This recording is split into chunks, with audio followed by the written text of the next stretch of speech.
Hello mga kabayan, kumusta po kayo? Magandang buhay. Welcome po sa aking YouTube channel, Analisa Reality Vlog. Salamat po sa patuloy na suporta ninyo sa aming lahat, sa aking munting kubo.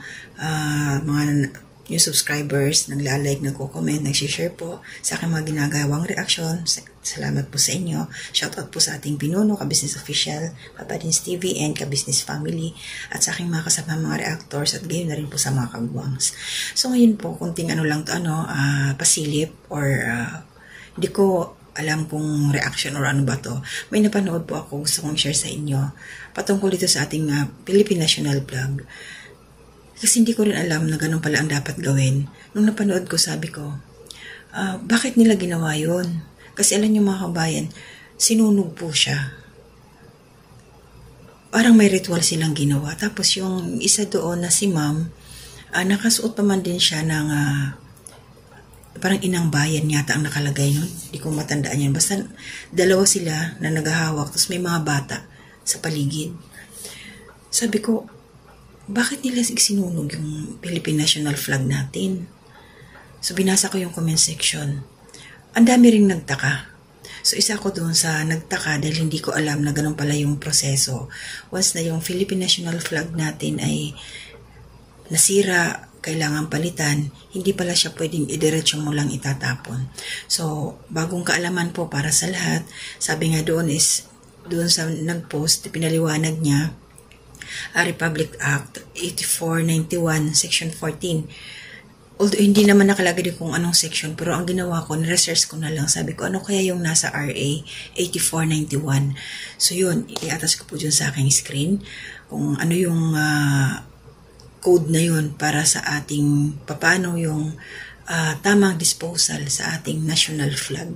Hindi pala yun basta mo na lang itatapon kung saan-saan. So, may ritual pala. Yun nga, sinunog nila. Pagkatapos, yung abo daw noon ay ililibing.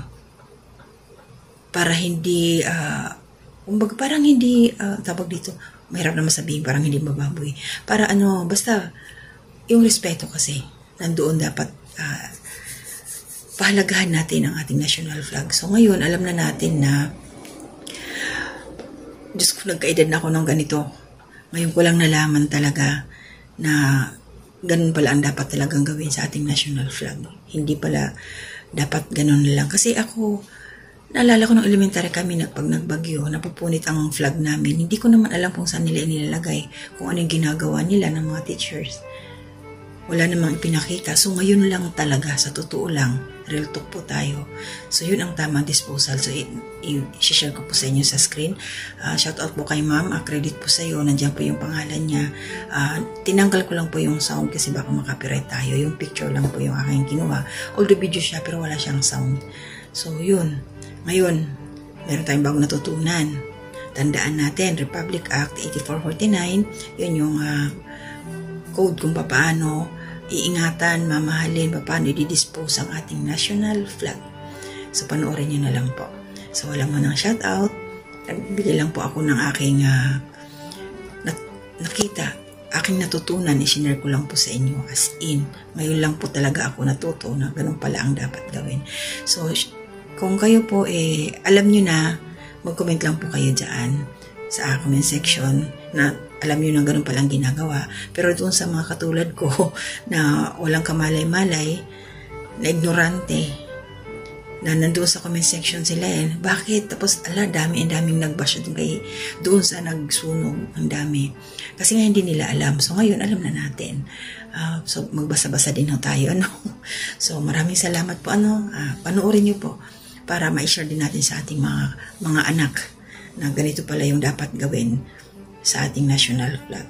Hindi basta-basta na lang na kung saan mo itatapon, iiwanan o ano, hindi pwede. So, para siyang na-cremate. Tapos ayun, ililibing siya. Talagang ang respeto natin nandoon sa ating national flag. So, maraming salamat. Ingat po kayong lahat. To God be the glory.